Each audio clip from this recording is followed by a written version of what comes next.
कि लाखों लोग आज 8 महीने से बैठे हुए हैं। जाड़ा गर्मी बरसात, किसी राजनीतिक दल की हैसियत नहीं है इस देश में कि 1 महीना इतना बड़ा आंदोलन कर रहे। लेकिन बधाई के पात्र हैं वो किसान जो किसानों की रोटी और माटी के लिए जिंदगी तबाह करने के लिए तुले हुए हैं। अभी टिकैत भी यूपी में प्रदर्शन करना शुरू कर दिए हैं और जिस तरह से आवाज़ उठा रहे हैं, तो क्या 2022 में उससे परेशानियाँ आएंगी? क्यों नहीं? पूरा देश टिकैत एक कानून नहीं है, वो कानून भारत की संसद बनाई है।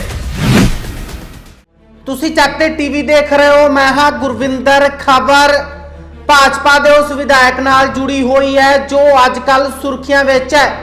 ਦਰਅਸਲ ਭਾਜਪਾ ਦਾ ਸਾਬਕਾ ਵਿਧਾਇਕ ਅੱਜ ਕੱਲ ਸੁਰਖੀਆਂ ਦੇ ਵਿੱਚ ਆਪਣੇ ਇੱਕ ਬਿਆਨ ਨੂੰ ਲੈ ਕੇ ਖੇਤੀ ਕਾਨੂੰਨਾਂ ਨੂੰ ਲੈ ਕੇ ਪਿਛਲੇ 8 ਮਹੀਨੇ ਤੋਂ ਵੀ ਵੱਧ ਸਮਾਂ ਹੋ ਗਿਆ ਹੈ ਕਿਸਾਨ ਦਿੱਲੀ ਦੀਆਂ ਵੱਖ-ਵੱਖ ਸਰਹੱਦਾਂ ਦੇ ਉੱਤੇ ਲਗਾਤਾਰ ਪ੍ਰਦਰਸ਼ਨ ਕਰ ਰਹੇ ਨੇ, पर केंद्र सरकार ने हुण तक भी किसानों की गल नहीं सुनी, जिस दे चलते ना सिर्फ विरोधी पार्टियां सगों भाजपा के अंदरों भी लगातार भाजपा खिलाफ आवाज़ उठ रही है।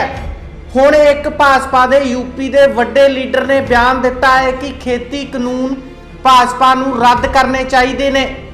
राम इकबाल सिंह साबका MLA ने बलिया जिला यूपी का उथों MLA रह चुके ने।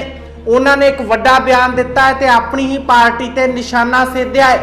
उन्होंने कहा कि खेती कानूनों नूं लैके किसान परेशान ने। दिल्ली दीयां वख-वख सरहदां सने पूरे देश में प्रदर्शन कर रहे ने। 500 तो उपर किसान जिहड़े वो शहीद हो चुके ने, पर साडी सरकार ने हुण तक उन्हां दी सार नहीं लई, जो मंदभागा है। तो सरकार नूं चाहीदा है कि वो खेती कानून रद्द करे। जदों अगों पत्रकार ने सवाल किया कि राकेश टिकैत ने लखनऊ विच प्रदर्शन करने की चेतावनी दी है, लखनऊ नूं दिल्ली बनाउण की चेतावनी दी है कि इसका असर आने वाली विधान सभा चोणां ते पवेगा, तो उन्होंने इस ते सहमति जताई ते कहा कि भाजपा नूं इसका खामियाजा भुगतना पै सकता है। सो भाजपा नूं चाहीदा है कि किसानां दी गल सुनी जाए ते किसानां दे मुद्दे दे उत्ते सरकार नूं चर्चा करनी चाहिए है ते खेती कानून रद्द करने चाहिए है। राम इकबाल ने की कुछ कहा, सुनाने तुहानू। की भी सरकार है, हमारी है तो और जो मोहब्बत है किसानों से, ताकि इनकी प्रॉब्लम हल हो जाए। कोई सनकी थोड़े हैं कि लाखों लोग आज 8 महीने से बैठे हुए हैं। जाड़ा गर्मी बरसात, किसी राजनीतिक दल की हैसियत नहीं है इस देश में कि 1 महीना इतना बड़ा आंदोलन कर रहे, वहाँ अपने लगेंगे। लेकिन बधाई के पात्र हैं वो किसान जो किसानों की रोटी और माटी के लिए जिंदगी तबाह करने के लिए तुले हुए हैं, और 500 से ऊपर लोग मर चुके हैं धरने स्थल। अभी टिकैत भी यूपी में प्रदर्शन करना शुरू कर दिए हैं और जिस तरह से आवाज़ उठा रहे हैं, तो क्या 2022 में उससे परेशानियाँ आएंगी? क्यों नहीं आएंगी? किसान 70% है और शहर में भी 20% आबादी किसानों के बच्चों की और मजदूरों की जो घर बनाकर रह रहे हैं। 10% ही व्यापारी है, 20% जो हैं वो भी किसान के ही बच्चे हैं, जो कोई नौकरी में है, बिजनेस में है, बच्चों को पढ़ाने के लिए घर बनाकर रह रहा है, रिटायरमेंट के बाद रह रहा है, किसान का बेटा है। और सब डरे हुए हैं कि मेरी ज़मीन बचेगी नहीं क्या, मेरी ज़मीन उद्योगपति ले लेंगे सब क्या, मेरी ज़मीन मल्टीनेशनल कंपनियों के हवाले हो जाएगी क्या। डरेगी, भयभीत है।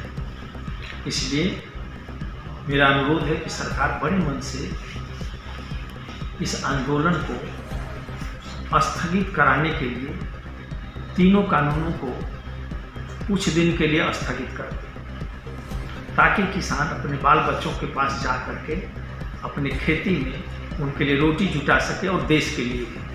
क्या जो राकेश टिकैत का जो मांग है कि तीनों कृषि कानून को वो पक्ष में नहीं और लगातार इसका विरोध कर रहे हैं, तो क्या आप राकेश टिकैत के पक्ष में है? क्या उनकी बातें सही? राकेश टिकैत एक कानून नहीं है, वो कानून भारत की संसद बनाई है, और अगर जब इस देश का किसान और किसान यूनियन सहमत नहीं है तो उसको वापस ही कर लेना चाहिए। तुसी देखा राम इकबाल ने खेती कानूनों नूं लैके अपनी ही सरकार ते निशाना सेधिया है।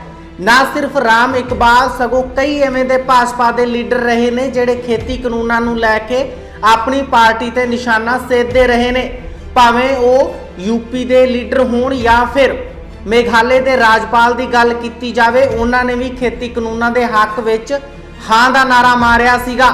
ਤੁਹਾਨੂੰ ਦੱਸ ਦਿੰਦੇ ਆ ਕਿ ਪੰਜਾਬ ਦੇ ਵਿੱਚ ਤਾਂ ਭਾਜਪਾ ਦੀ ਸਥਿਤੀ ਬਹੁਤ ਡਾਵਾਡੋਲ ਹੈ।